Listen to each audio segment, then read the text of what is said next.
Sakit karena mengunci diri sendiri.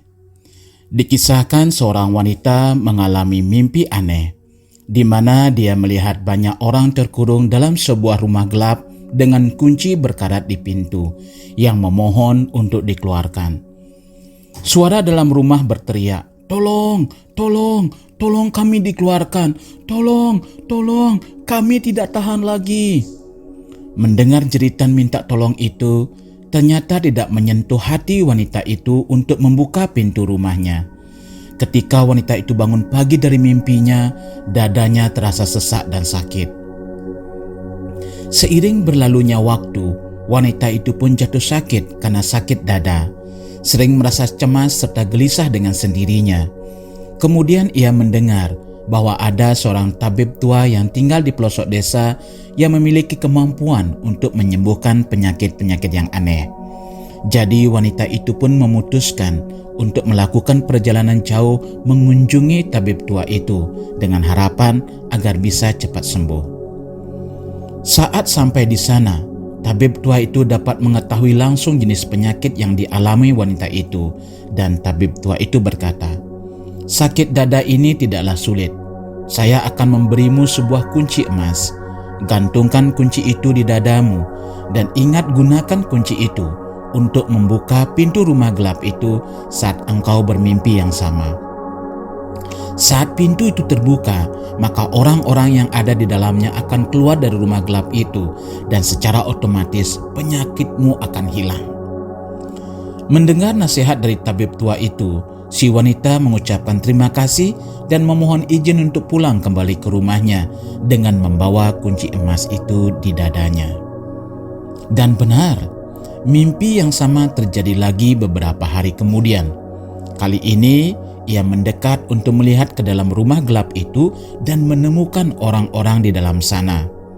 Ternyata orang-orang yang ada di dalam rumah gelap itu adalah orang-orang yang ia benci, seperti ibu mertua yang biasa memakinya, seorang tetangga yang sering menjelekkannya, pacarnya yang dulu meninggalkannya, seorang teman masa kanak-kanak yang pernah mendorongnya masuk ke parit dan membuatnya hampir tenggelam, dan juga semua orang yang amat sangat dibencinya. Ia melihat lebih lanjut dan menemukan seekor anjing yang lumpuh.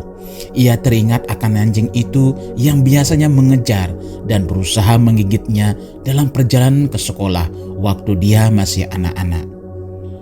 Ketika melihat semuanya itu, wanita itu memutuskan untuk tidak membuka pintu tersebut karena merasa bahwa mereka adalah layak dan pantas dihukum sebagai balasan sakit hati yang masih terpendam dalam dirinya.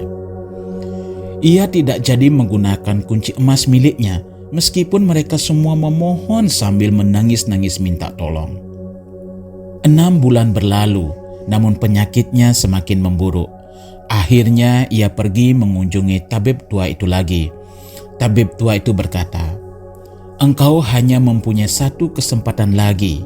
Jika engkau melewatkan kesempatan terakhir ini, kunci emas itu tidak akan mampu membantumu lagi.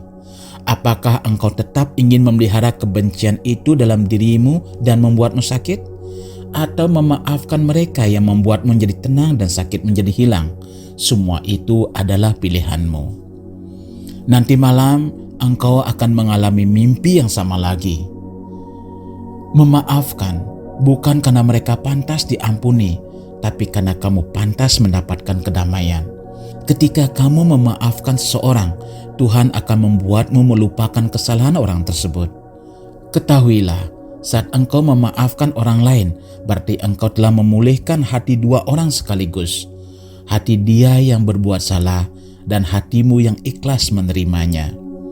Pulanglah dan buka pintu itu sebelum karat menutupi keseluruhan kunci itu dan engkau tidak bisa lagi membukanya dan rasa sakitmu tidak akan tersembuhkan." Sesuai prediksi tabib tua itu, wanita ini mengalami mimpi yang sama lagi malam itu. Tapi kali ini dengan tanpa keraguan, ia langsung mengeluarkan kuncinya dan membuka pintu rumah gelap itu dengan susah payah. Klak! Berbunyi. Orang-orang dalam rumah tersebut bergegas keluar semuanya. Terakhir, tampak seorang wanita berjalan pelan di belakang mereka. Ia tampak dekil kusam, lemah dan menyedihkan. Dan wanita itu menyerupai dirinya. Ya, wanita itu adalah dirinya sendiri. Lalu rumah tua dan gelap itu tiba-tiba runtuh tidak lama setelah wanita terakhir itu berjalan keluar. Sinar matahari langsung memancar ke bawah, sangat terang, dan ia pun terbangun dari tidur lelapnya. Ia mendengar suara tabib tua itu berkata, "Mengurung orang lain adalah seperti mengunci diri sendiri. Mengunci masa lalu adalah seperti menyekat batin sendiri. Kebencian menumpuk di dalam rumah gelap itu. Bukalah jendela maaf, buka juga pintu pertobatan, dan biarkan sinar matahari kedamaian masuk ke dalam." Kemudian entah mengapa penyakit wanita itu pun segera hilang dengan sendirinya. Matanya tampak berbinar, wajahnya tampak cerah, dan ia tampak kembali segar seperti sedia kala. Sahabat yang terkasih, apakah kita masih memiliki rumah gelap dalam hati kita? Janganlah menyimpan dendam dan benci yang kuat di dalam hati. Berusahalah untuk menyapu dan membuang sampah yang tidak berguna di gudang kesadaran kita. Bersihkanlah semuanya, karena setelah bersih akan muncul kebijaksanaan dengan sendirinya. Bertambah bijak penuh dengan welas asih. Dengan tubuh, pikiran, dan batin yang sehat, disitulah muncul awal-awal kebahagiaan. Pemaaf itu bukan rendah diri, tapi suatu sikap terbuka yang mampu mengikis ego dan kegelapan di dalam hati. Terima kasih dan semoga berguna.